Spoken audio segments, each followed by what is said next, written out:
سوال بھائی محمد اقبال محمد حسن صاحب ہیں، جو پوچھتے ہیں کہ موجودہ دور میں کامیاب جماعت کون سی ہے جو آپ صلی اللہ علیہ وسلم کے ساتھ جائے گی؟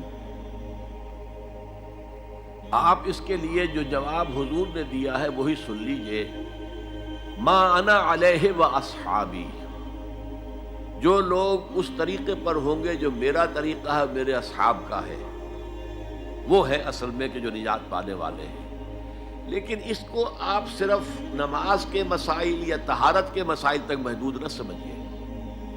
سب سے بڑی سنت محمد رسول اللہ کی کیا ہے، جس میں کوئی اختلاف نہیں؟ رفع یدین میں اختلاف ہے یا نہیں ہے؟ اختلاف ہے۔ بہت سی اور سنتوں میں اختلاف ہے۔ ایک سنت وہ ہے جس میں کوئی اختلاف نہیں، اور جو ساری عمر آپ نے کام کیا، اللہ کے دین کی دعوت اور اللہ کے دین کو قائم کرنے کی جد و جہد۔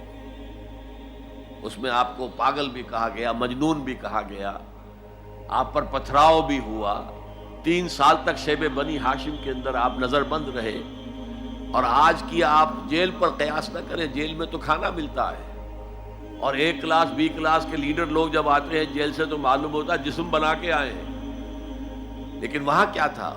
ٹوٹل بین، کوئی چیز کھانے کے اندر نہیں جا سکتی۔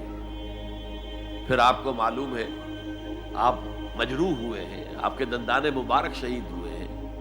تو اس اعتبار سے یہ ہے ما انا علیہ و اصحابی۔ حضور کا طریقہ تو یہ تھا، دین کو غالب کرنے کے لیے بھوک آئے۔ غزوہ احزاب میں کیا حال تھا؟ فاقوں پر فاقے، اور اس حالت میں حکم ملا کہ خندق کھودو، کمر دوہری ہوئی جا رہی ہے فاقے سے، تو پتھر باندھ کر اپنی چادر سے پیٹ کے اوپر کس لیا ہے تاکہ کمر دوہری نہ ہو جائے۔ جب ناقابل برداشت ہو گیا حضور کے پاس آئے، حضور اب ناقابل برداشت ہے، دیکھیے ہم نے اپنے پیٹوں پر پتھر باندھے ہوئے۔ آپ نے کرتا اٹھا کر دکھایا، 2 پتھر بندھے ہوئے تھے۔ یہ ہے ما انا علیہ و اصحابی۔ اس لیے کہ جو آیت آئی ہے جو ہماری سیرت کی تقریروں کو مزین کرتی ہے، وہ کیا ہے؟ لقد کان لکم فی رسول اللہ اسوۃ حسنہ۔ یہ اسوہ حسنہ کیا ہے؟ صرف مسواک ہے؟ صرف شلوار کو یا پاجامے کو ٹخنے سے اوپر رکھنا ہے؟ وہ بھی ہے، ٹھیک ہے، سنت ہے، جو کرتا ہے اچھا کام۔ اسوہ حسنہ تو آیا ہے غزوہ احزاب کے ضمن میں،